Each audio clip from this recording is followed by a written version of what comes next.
I am the queen of enjoying every moment, never wanting something good to come to an end, and a late checkout is the embodiment of that. I'm your host, Laura Janella. What is going on, guys? Welcome back to Late Checkout.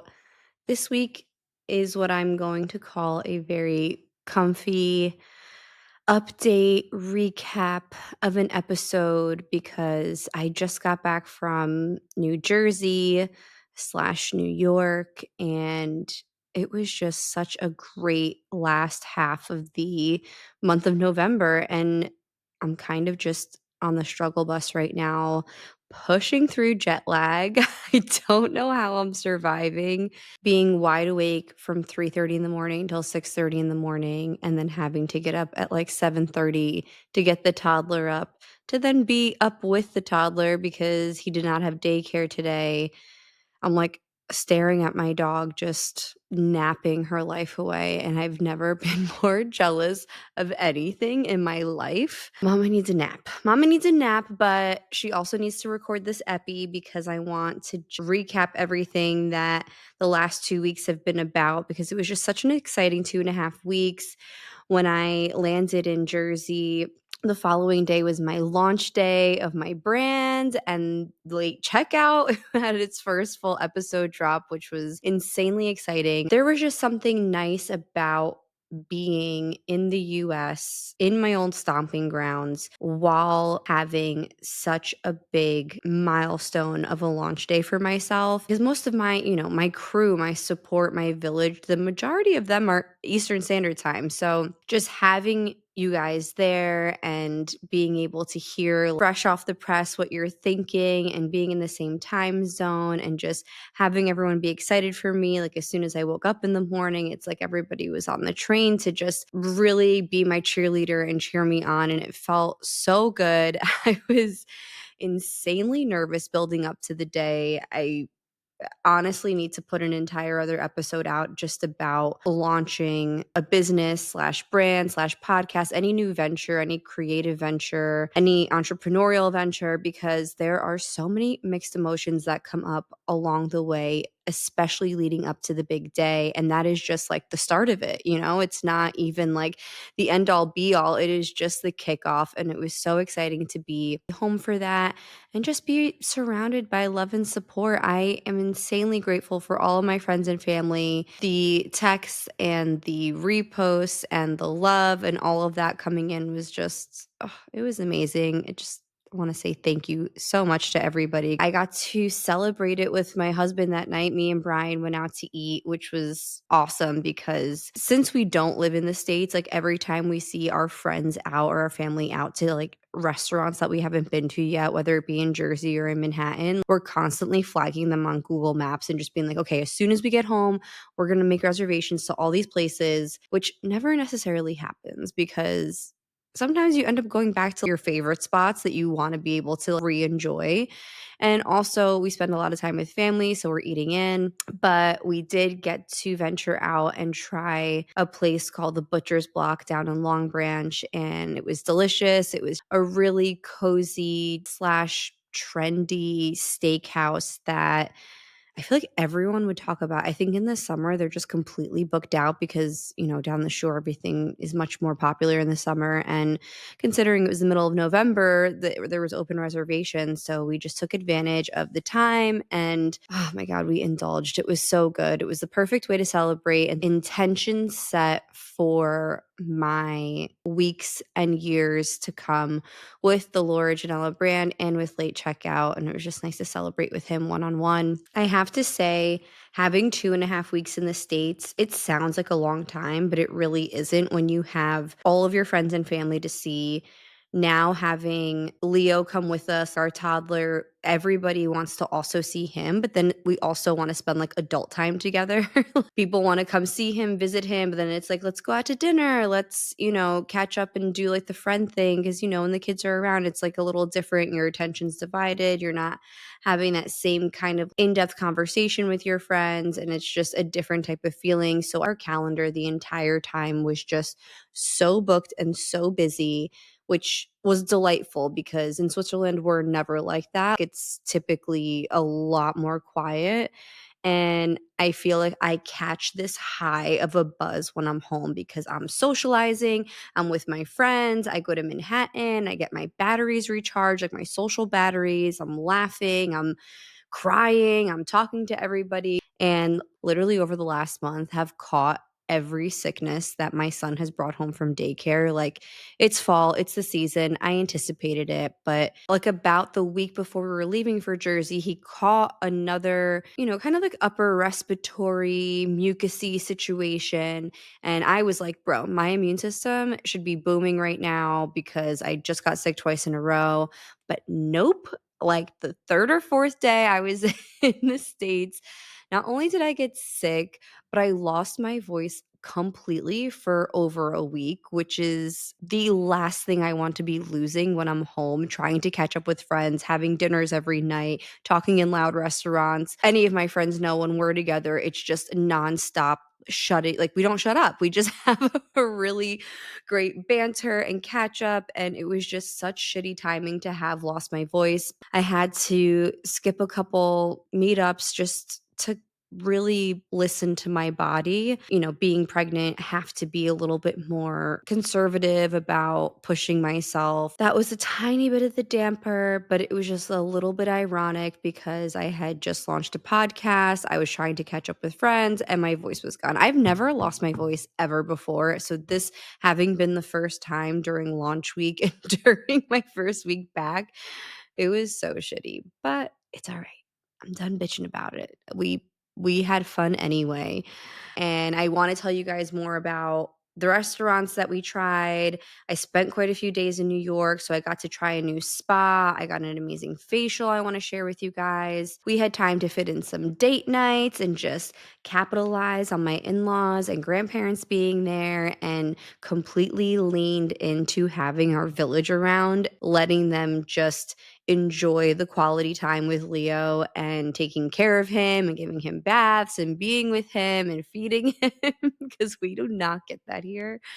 And it's one of those things as a parent, especially when I mean, probably not especially as an expat, but I definitely feel it as an expat somewhere else and not having that village around. Since we are just 100% ourselves taking care of him, we're so used to doing everything for him on a daily basis that when someone else comes around to take care of him, I start to feel like I'm not doing enough. Like, I need to be the one giving him the food in this certain way, or having him lay down in a certain way and go down to bed and follow schedule, et cetera, et cetera. And it feels weird letting up the reins and not being mama bear and being like, okay, just lean into these 2.5 weeks. This is all you have for pure help. And we're so lucky because my in-laws are so willing to take off of work and work their schedules around to be able to just be there with him and have this quality time and allow us to not only have the time to spend together, but have time to go and have quality time with our friends.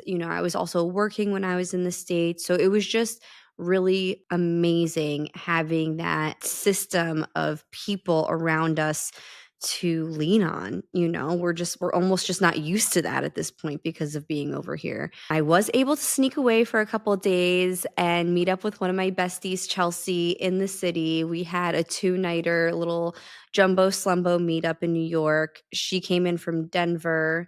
Well, she lives in Boulder, but flew in from Denver, and her and I met in Zurich. She's one of my best friends that I made here, and I got to share New York with her in my own special way and the way I like to enjoy it, which is typically walking around the West Village, walking around Soho, bopping in out of boutiques and little shops and little metaphysical places and eating. And if I wasn't pregnant, I would be loving some like cocktail bars and stuff and just getting to good restaurants. So we definitely capitalized.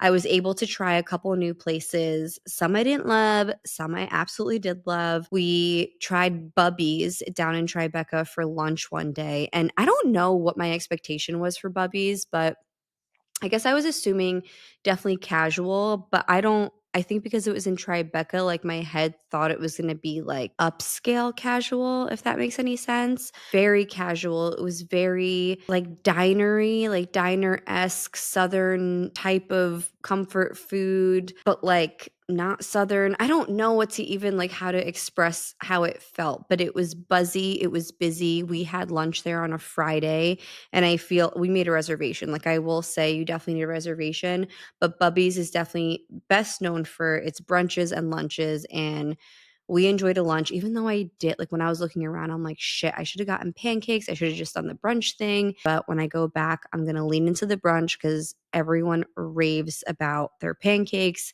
But I got their grilled chicken Caesar salad. I got their pink lemonade. Service was really nice. I felt like the atmosphere was very buzzy. It was young. It was, but like also relaxed, like people walking in sweats. It gave me like a comfortable New York feeling, if that makes sense. So highly recommend it. We also tried Dante's down in the West Village, and I'm going to say, it was kind of, it wasn't great. The food wasn't great.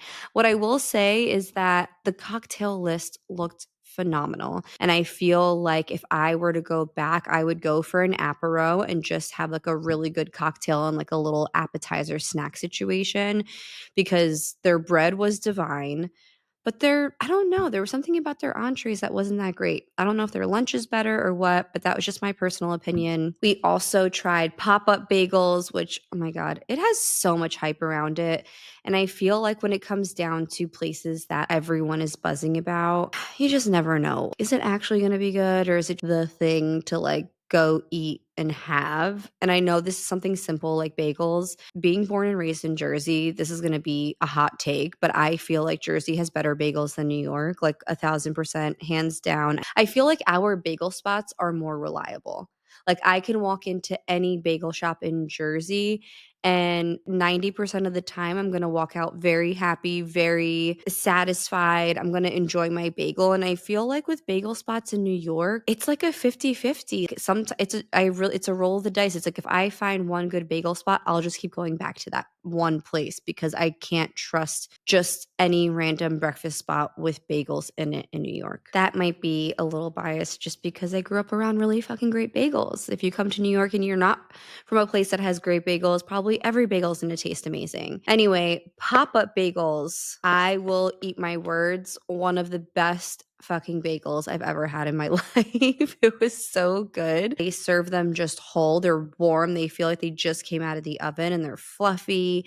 And they serve cream cheese on the side, so you can kind of like rip and tear your bagel and dip it into what they call the schmear. I will say the line for pop-up bagels, because it is so like hot right now, was ridiculous. I think when we arrived, it was halfway down the block, and when we left, it was down the block and around the corner. The line does go very fast. So if you do go and you see a line and you're intimidated by that line, I would say wait it out, because it's not a sit down situation. People are just getting served and you're leaving. So it does go quick, and I do think it's worth the wait. It was very delicious. We also tried Cafe Chelsea because we were staying at Hotel Chelsea on 23rd, which, first of all, highly recommend that hotel. It was so good.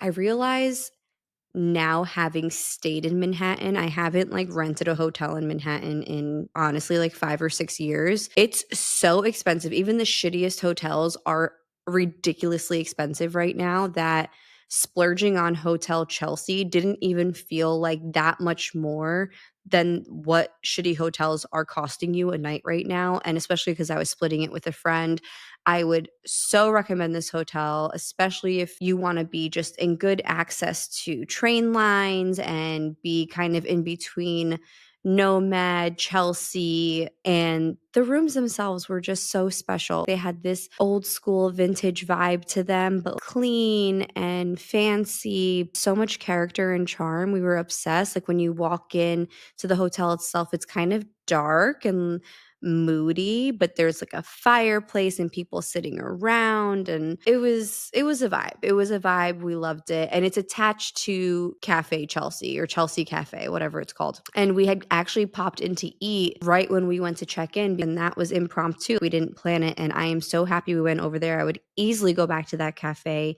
and eat there again. It was very French brasserie, so cute inside, also very buzzy. I'm so sensitive now that I live in Zurich, because here restaurants are people are just more quiet in Zurich. They don't get loud. You don't hear people laughing loudly and like bellowing and chuckling and screaming or telling an animated story the way you do, at least in New Jersey, New York. I don't want to say for the states as a whole, but definitely like East Coasters, you know what I'm talking about. Just walking into a restaurant and the way you hear the buzz and the vibe.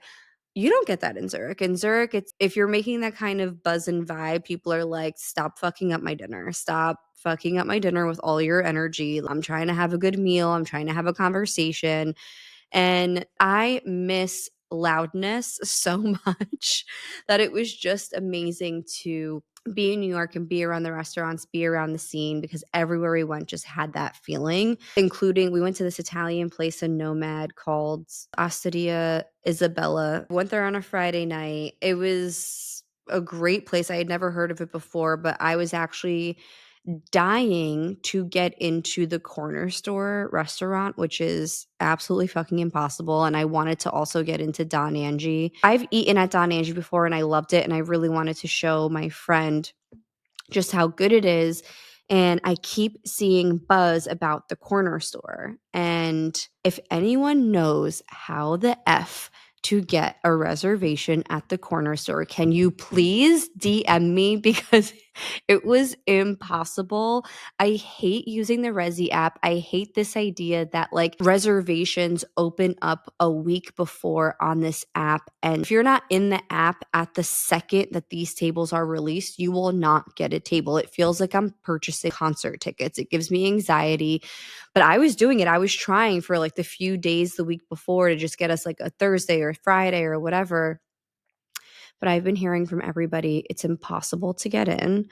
And if any of you listeners know somebody or know how to get in, I want to know. Share the goods. I want to be able to get in as well the next time we're in town, because everyone is saying it's phenomenal and amazing, and I just want to experience it. So anyway, even though we couldn't get into those places, I feel like most of the places we ate at were pretty awesome. I also got to go back into the city a week later because Brian was checking out the Google offices in New York, because he works for Google here in Zurich. And he wanted to meet up with some of his coworkers there. My cousin lives in Manhattan, so I was having a day with her. When we all got together, we went to a place for dinner in the West Village called Bobo, which is French cuisine, amazing to die for. If you go, the truffle croquettes appetizer, I could literally have ordered like 7 fucking dishes of this. It was delicious. The food itself was great. The vibe was great. It was like small, intimate. It was like in a brownstone building, so it just felt like old school New York. The servers were super, super nice. And I also got to go and experience this facial at JTAV Clinical Skincare. She has 2 locations. One is on the Upper East Side, which is like to me barely the Upper East Side. It's on 61st. The other location I think is either in Tribeca or Soho. I can't remember. But I went to the one on the Upper East Side and I got a pregnancy facial. And JTAV is definitely buzzing right now. Like I see like, the Ariana Maddox and the Tanks and well-known people going. And again, it's one of those things. Is it because the hype is actually worth it? Or is it that the owner just kind of knows these people and like is able to get them to like promote, get more people in? But no, I absolutely loved my facial. I mean, especially I had to get a pregnancy facial, so I wasn't even able to get all the special stuff, but even my facial, I went to a girl, her name was Taylor. During pregnancy, your skin is very different than what your skin is when you're not pregnant. And for me, my skin gets very sensitive.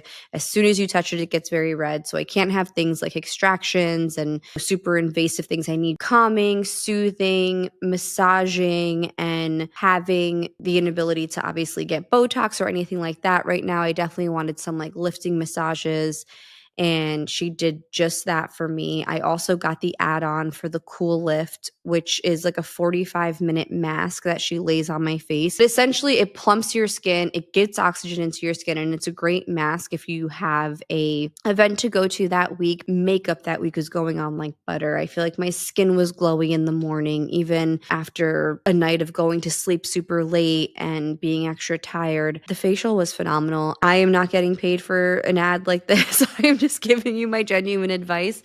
It's pricey, guys, but if you want a treat yourself day, worth every single little penny. It felt like I got to spend a lot of time in New York, but honestly, it was only 4 days of me being there, and I jam-packed things in. And there was just a lot of catching up in between that, like between my cousin and my friend Chelsea coming in. And even Brian and I, this was the first time we had been in Manhattan together, I think, since 2021. I mean, that's a place that we were always together in because we both worked there before we moved here. So I felt like that was a little special as well. And of course, our Jersey time was fun. Having the ability to go to dinner with my friends, my high school friends, my college friends, going over to their houses, having our kids play together, just gossiping, bullshitting, catching up, laughing, crying. All of that was so recharging. Every time I walked away from a hangout session with any of my friends, I felt like I was on cloud nine. Even though Jersey in general does hit different for me now that when I go back, my mom lives in Florida now. She moved down to Naples back in March 2021. And in January 2022, my dad passed away. So it was really hard the first time I went back to the States after my dad passed. I like intentionally didn't go back for a year and a half. Like I had been pregnant. It was PTSD. Like my dad passed from cancer. His last days were really, really hard on me, really, really hard on my husband. And I just personally felt like I didn't want to go back for a while. And then once I got pregnant with Leo, I was like, okay, well, we're going through this pregnancy. So the first time I went back after February 2022 was June 2023. And I will say, going back to your home state or your hometown and your parents not being there has such a different shift of feeling like rooted there. Like you don't feel as rooted in the place that you grew up in, which I am so Jersey. Like, you know, you could take the girl out of Jersey, but you can't take Jersey out of the girl. And that I truly think that for myself. However, not having my mom or my dad there, like not having a home base to even go to, right? Like obviously I go to my in-laws, that's the home base now, but having my blood, like my home base, like the people that raised me not be there is something that really I had to get used to. I don't even know if I'm essentially used to it necessarily yet, but it was a shift. Like it was a shift I had to understand and process and emotionally move through. And having my friends there, I mean, I'm lucky I have my cousin there too. You know, I grew up with my cousin and she really represents the root of any type of family there at this point because all my family essentially lives around the country and in Brazil. It is weird. It's just something that I can't necessarily describe perfectly. For those of you who know, you know what I'm talking about. And I'm just so lucky that we do have such a village in our friends and in my in-laws when we do go back to Jersey, because I still want Jersey to be this special place for me, that even without my parents, we feel that sense of having our village around when we're in the States, right? We have, if we were to live in Jersey now, we would have the people to call up and be like, hey, can you come over really quick and watch Leo while I run to the supermarket? Or even to my mom to fly up, like from Florida, it's so much closer to be like, oh, like come spend the weekend with him so we can go, you know, be in the city or go do something. Like, having access to those pillars of support from a parent lens, and then having access to all the pillars of support from a friend's lens of just getting my batteries recharged in that way, is so important to me. And every time we go back, we feel it so deeply. And it makes us really appreciate how good we have it when we go home. Having all of those people in one place, leaving every single time, it's hard. It's not easy. And especially after having such a good vacation with everybody and enjoying our time and going to all these new restaurants and places. And obviously we had Thanksgiving there. It was Leo's first like real American Thanksgiving. Great time to spend like extra quality time with family. My mom flew up from Florida, so she was able to come and see us, and that was amazing. And we also got a ton of shopping done. I feel like I can't spend any money for the next like 5 months because all of these Black Friday deals, and they don't happen on Black Friday. Like, they happen the weeks leading up. The amount of text messages I have from Alo Yoga telling me that they had 30% off was honestly starting to haunt me, because every time I got a text, I'm like, oh, let me get something.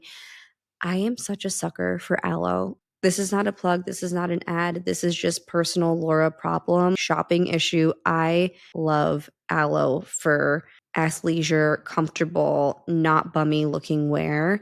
And it's expensive. So the only time I purchase stuff from Aloe is when they do have these 30% off deals. So we went ham, and my husband's on the Aloe bandwagon now too. I also indulged in Sephora. They had their biannual sale and re-upped on all my makeup, tried new lip glosses that had come out. My bestie gave me this little sample set for Summer Fridays coffee and cocoa flavor vibe or whatever. And I was obsessed with the iced coffee one, and I had bought a hot cocoa one, like a full size one. Both amazing. And they have gorgeous, just like a sheer brownish tint, but it's not brown. Like, it gives you just kind of like a glimmer of brown. And I'm a big vanilla girl with Summer Fridays as my everyday go-to, and I feel like I could swap it out for the season just to have something a little different. But also, my Fenty powders, my Merit concealers, the Makeup by Mario blush sticks, NARS concealer.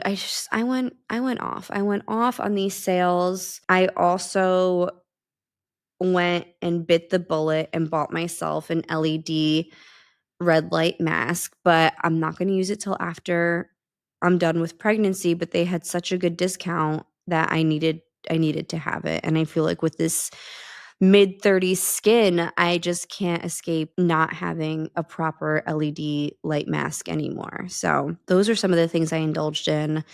I'm sure everybody's feeling shopping heavy right now. I mean, obviously it's the holidays, but all of the sales, which aren't even as great a sales as they used to be, but all of the sales, all of the pushing, the marketing, the capitalism is just booming in the States right now. And I fucking fell into it. I'm like a marketer's wet dream. Like, I really give me one little ad of something I love and a percentage off, and I'm there. So we indulged on that aspect. We indulged on a food aspect. We indulged with social events and like being with people. It was a very busy time, and I'm still coming down from it 2 days later. And ever since I got home, I have not moved from my heated blanket, relaxing with my dog and catching up on TBM journaling that I had neglected last week because of the holiday. Just trying to find my footing back in the Sagittarius season and getting all of my manifestation and resolution lists, and just reflecting on this last year, because I don't know if everyone is feeling this or not. I know a lot of people are, because a lot of my friends that I spoke to over the last couple of weeks have been feeling this way. But right now, in what I'll call the woo-woo world, there is a lot of talk about the new paradigm shift. And that, I think, from like a science perspective, the distance between time and space is getting smaller, which mean energy is becoming more potent. And in the astrology world, Pluto moving into Aquarius for the next 20 years has a really big impact on all of the signs, and it's all happening simultaneously. Like, this paradigm shift, this Pluto in Aquarius. And I have been feeling it on a level of being tested, friendships being tested, relationships being tested. The weeks leading up to my launch, there was just so much going on in the relationship house of my life, like on every relationship aspect. And then also in my career, like just being tested about limiting self-beliefs and what do you really want? Do you really want this? And at some point I was feeling like it was a little chaotic. It felt like the universe was coming in and just mopping up and sweeping up house, getting rid of shit and trimming the fat around any part of my relationship and career aspect that needed to get rid of. And honestly, it was a little scary. Like I felt, okay, wait, don't I need these things? Don't I want these things that I'm so used to having in my life? And I feel like I had to take a step back. This is happening for me and not to me. And I just started trusting it, just trusting that whatever was leaving my life was meant to be leaving. And then whatever was being put on my map to go grasp for, or anything that I wanted that was in the distance, that I was like, okay, maybe it's time to be in motion moving towards that thing. I was following that. I feel like I'm in this place where I'm doing a lot of self-work for the last 2 years in general, but right now there's a lot happening without me even touching it or me even putting energy on it. And when I'm noticing it happening, I'm in this place of, do I fight for it? Do I really want it? Should I lean into my like human design, my generator authority and strategy, and just how am I responding to this? Like, is this something that I really do want? Like, do I have a gut, visceral, sacral feeling about it? And I'm kind of just following that. So I don't know if anyone else is feeling these types of motions and pushes and pulls or house cleanup of things. The areas of my life that I am reflecting on doesn't mean it's going to be presented the same way in everyone else's life, but those are the places I'm definitely feeling it the most. And I think with it being the end of the year, I'm like low key appreciative of all of the universal God's work, whatever you want to call it, cleanup and movements right now. Because I think it's a result of all of the cleanup and movements that I've been doing over the last 2 years too. So for anyone who's feeling it, my advice is lean into it. Lean into the unknown, lean into the uncomfortable, take that blind step, take that blind leap of faith, focus on what you really do want, get those lists together for 2025. And when you're feeling overwhelmed by the movement around you or the movement in certain aspects of your life, it's like, just be still. Don't do anything. Just see what happens. Don't react too quickly. Like there's just so much we have our attention on at the end of the year. There's no reason to be going the extra mile in spaces that the universe is actually just taking care of for us, that we don't need to do any work in. All right, guys, I think that's where I'm going to end it for this week. I hope you all have been having an amazing week and a great December so far and embracing Sagittarius energy. I will see you next week. Ciao, ciao.